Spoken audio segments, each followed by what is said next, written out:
Comme système d'éclairage, nous pouvons monter directement sur la RGB Max V3 tout ce qui fonctionne en 12 volts DC et jusqu'à 14 watts environ par marche. Des spots à LED, des rubans à LED, monochrome ou RGB. Nous allons voir le plus compliqué dans cette vidéo, les rubans à LED RGB. Le plus compliqué, simplement parce qu'il y a 4 fils par ruban au lieu de 2 pour les autres solutions. Sauf pour les spots RGB encore rares et chers. Première solution évoquée, la plus facile, les kits sans soudure. Alors sans soudure, tout dépend de votre mise en place et de l'espace disponible. Vous serez peut-être obligé de sortir le fer à souder et ce sera pour une soudure fil à fil, donc un jeu d'enfant. Le kit vous ayant épargné la soudure des connecteurs et des rubans, deux endroits petits, fragiles et potentiellement problématiques pour les débutants. Commençons donc par le commencement, le ruban. Comment arrive-t-il? Eh bien il arrive comme cela, en rouleau de 5 mètres. Deux côtés sont déjà soudés sur connecteur. Connecteur que vous pourrez garder ou supprimer pour souder fil à fil le câble qui ira jusqu'au boîtier principal contenant la RGB Max V3. Ruban sectionnable tous les 5 cm pour les rubans de densité de 60 LED par mètre, tous les 10 cm pour les 30 LED par mètre. Tous les 50 cm, vous trouverez une soudure faite en usine.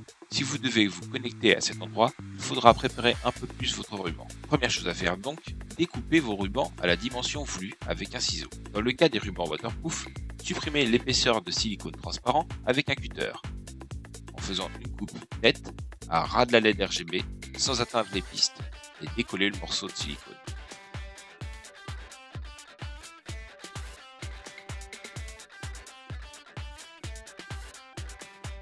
Dans le cas où vous avez coupé à un endroit où il y avait une soudure d'usine, il vous faudra de la presse à dessouder afin d'enlever la dite soudure.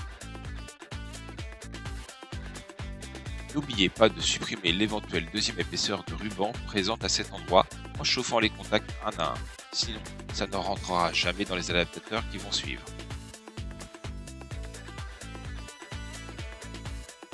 Une fois vos contacts propres, bien plats et sans silicone, vous pouvez insérer le tout dans les connecteurs sans soudure. Il faut simplement bien insérer le ruban à plat dans la fente d'insertion, quitte à l'aplatir un peu si ça a du mal pour passer sous les contacts. Une fois le ruban en place, refermez le couvercle en veillant bien à ce que l'ergot soit bien verrouillé. Coupez l'adaptateur en son milieu, nous allons utiliser l'autre bout côté carte. De l'autre côté, vous n'avez quasiment rien à faire. L'adaptateur est fourni avec un adaptateur mâle-mâle et son capuchon est amovible.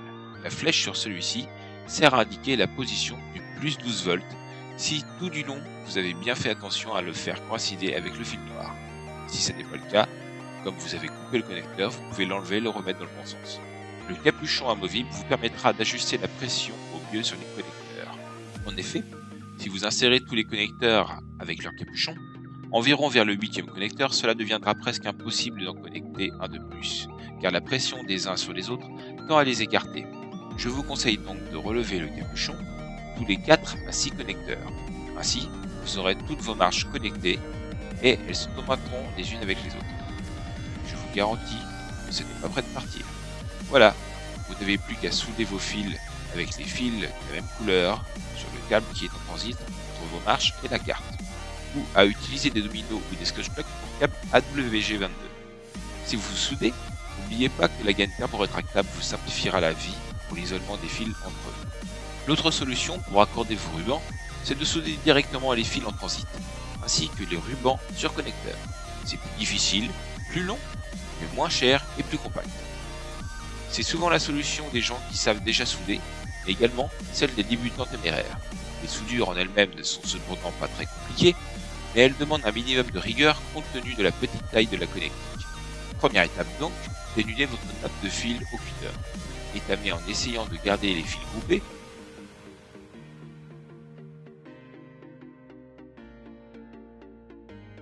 Coupez pour obtenir seulement 1 à 2 mm de conducteur.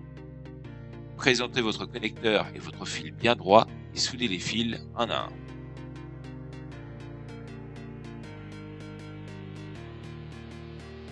Vérifiez que tout tient bien et qu'aucun fil ne touche l'autre. Il faudra répéter l'opération des deux côtés du câble, puis monter les rubans sur le connecteur. Pour cela, il vous faut des connecteurs supplémentaires et les couper par groupe de 4 à la pince coupante. Vous pouvez avoir deux types de connecteurs, mais ça ne change rien. Ils sont identiques mécaniquement parlant, Seule la hauteur de l'isolant diffère. Pour le positionnement du connecteur, placez-le de préférence comme ceci pour maximiser la surface disponible sur le ruban pour chauffer avec votre pointe de fer à souder. Ne descendez cependant pas trop bas pour ne pas faire de court-circuit.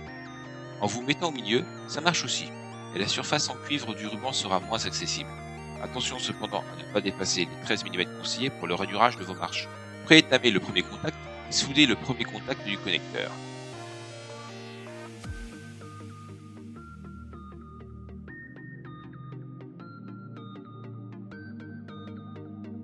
Ajustez la position si besoin et soudez le reste des contacts. Voilà, c'est fini. Son homologue soudé au câble viendra s'insérer comme ceci. Cas particulier d'un escalier à limon central sans possibilité de ramener les fils par le mur. Votre fil doit impérativement arriver par le limon, soit en passant par sa structure ici prévue à la conception, soit par une boulotte. Le fil passe donc dans une rainure faite sous la marche. Et pour la première et la dernière marche, il peut très bien croiser également la liaison pour le capteur de passage. Cependant, comme vous l'avez sans doute deviné, il faudra souder votre fil au centre. Si cela vous rebute, cette prestation peut être réalisée par nos soins suivant le montant de votre commande.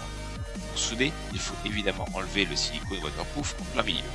Préétamer tous les contacts, présentez ensuite vos fils comme ceci. La longueur dépassante du ruban correspond à la longueur de fil nu qui sera soudé.